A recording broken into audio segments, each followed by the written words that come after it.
All right, welcome back. Let's do some more with angle pairs. This time we're going to incorporate parallel lines and we're going to be solving equations.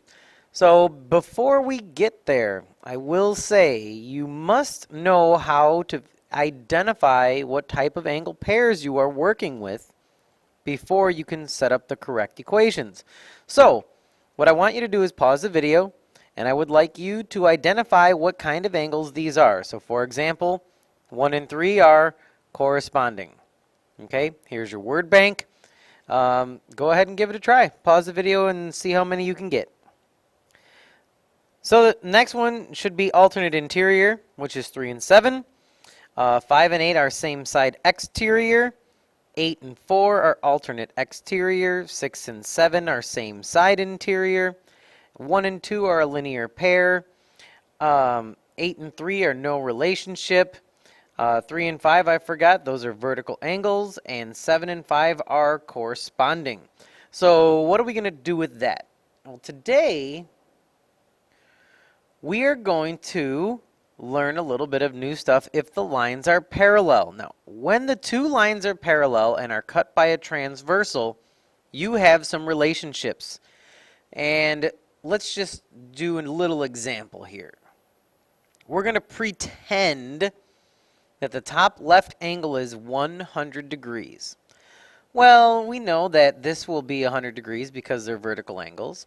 And we would also know that this is going to be 80 degrees because it forms a straight line. It's a linear pair. And because of vertical angles, this is going to be the exact same.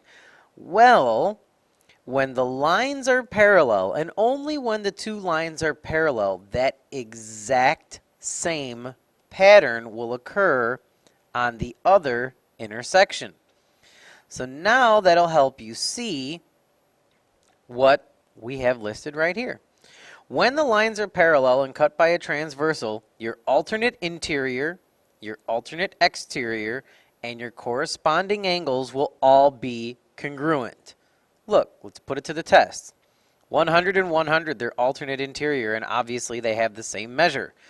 Look at these two alternate interior, 80 and 80, same measure. Alternate exterior, same measure. Corresponding, bottom left, both 80 degrees. Bottom right, both 100 degrees. So all of those will have congruent angles. Now, funny thing about the same side interior and the same side exterior, the two that start with S are supplementary. So let's look. Same side interior angles, here they are, right on the left side of the transversal, both inside.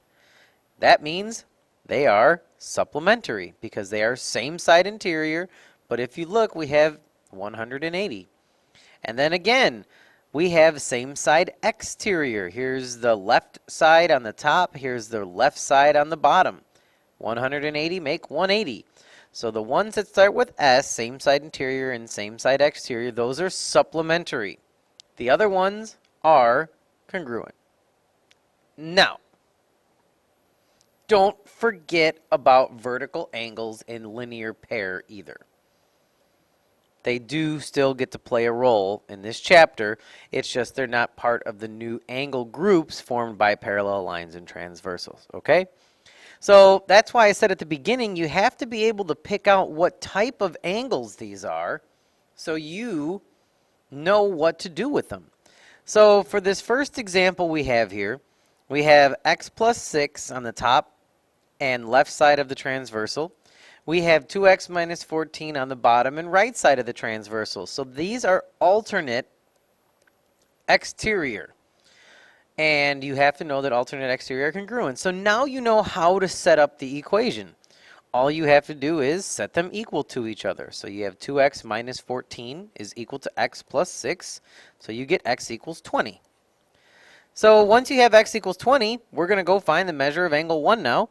So you can look, plug it into either one of the two angles. It doesn't matter. So plug it in here. 20 plus 6 is 26 degrees. And vertical angles will tell you that angle 1 is also 26 degrees. And you are done with that example. Okay? So look at the next one. Think about what kind of angles they are. and write it down. If you picked same side interior, you are correct. So now ask yourself, are same side interior angles going to be congruent or supplementary? Since they start with the letter S, they are supplementary. So all you have to do is add them up. 4x plus 10 plus 6x plus 20 is equal to 180 degrees. So 10x is equal to 150, and x is equal to 15. So now that you've found x, you need to plug it back in. Now, which one do you want to plug it into? It really doesn't matter again as long as you find angle 2 the correct way. So just for fun, let's plug it into both.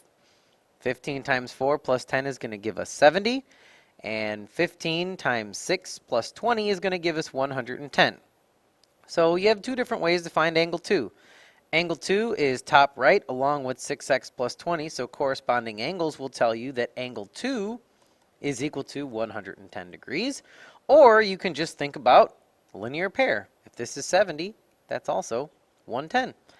And there you have it. But that's why you need to know what type of angle these guys are. Two more examples. So I'm going to ask you to pause the video and try finding x in the measure of angle 1, and then try to find x in the second problem all on your own. Just pause the video and give it a try. So the one on the left, you had corresponding angles, and we know those are congruent, which means we set them equal to each other. So we just had to set 7x minus 20 equal to 5x plus 6, and you get 13. Once you plug 13 back in, the two given angles we were working with are both 71 degrees, but that is not the measure of angle 1, because angle 1 is a linear pair with 7x minus 20. So you just had to subtract 71 from 180 to get 109, and you're good to go. The second one was a little bit tricky just because of the picture. When you have what is known as a parallelogram, which you will learn about in another chapter, or if you have two parallel lines that are in a quadrilateral, these are actually like a transversal, these little pieces that connect the parallel sides of a quadrilateral. So what I did is I just extended the lines a little bit just so you can see it a little bit better. So these are still same side interior angles, which are supplementary, so you just had to add the two up, set it equal to 180, solve for x, you get 20, and you are good to go. That's all you had to do for that one. So just because I know some of you have said that you would like some more challenging examples to practice, well, here you go. You have the one on the left is another example of factoring. The one on the right is another example of solving a system.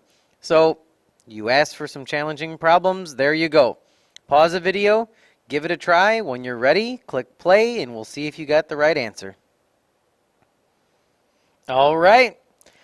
So the first one, they were corresponding angles. So all you had to do is set x squared equal to 4x plus 12. And you should end up with 6 and negative 2 after you solve. Both will work. So all you had to do is plug them into x squared and subtract those from 180 to get 144 and 176. You were not supposed to cross off the negative 2 because it does work. The second one, you had three options. You have the light blue line here showing that these were a linear pair. You could have added those up to 180. These red over here are same side interior. You could have added those up to 180. And you had this purple pair over here, the top right. Those are corresponding, so you could have set those equal to each other. You needed to pick two of those three. I picked the purple and the red pair. And then all you have to do is stack them up. After you get x's and y's on the left, numbers on the right, you get x equals 10, y equals 20. Plug them both in to this angle right here, which is vertical with angle 4, and you'll get 120.